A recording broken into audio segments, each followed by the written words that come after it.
Hey guys, Dan here from the Badjr, or the Badjr guy, if you will.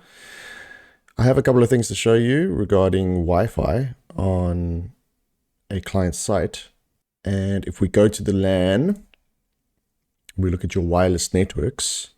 Now, if you didn't know, if you have a UniFi AP, it will auto-adopt to the site and broadcast the SSID that has been configured. If you do have a UniFi AP, you can limit the bandwidth. And if we go to edit one of these, for instance, the main James Wi-Fi, we can give it a bandwidth limit. Now, if you have a UniFi AP on site, you don't need to enable the VLAN. The UniFi AP bandwidth speed limit doesn't require the VLAN. The VLAN is required if you have a third-party AP that is broadcasting a different SSID.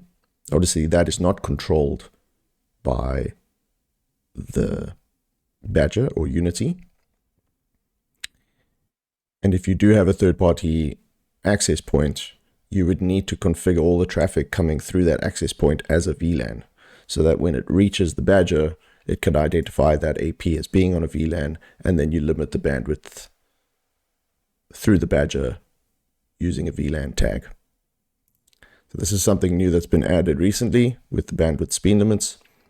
You can add multiple networks here. You can have a guest network that is then tagged as a VLAN on a separate network entirely, and then you can limit the speed for your guests.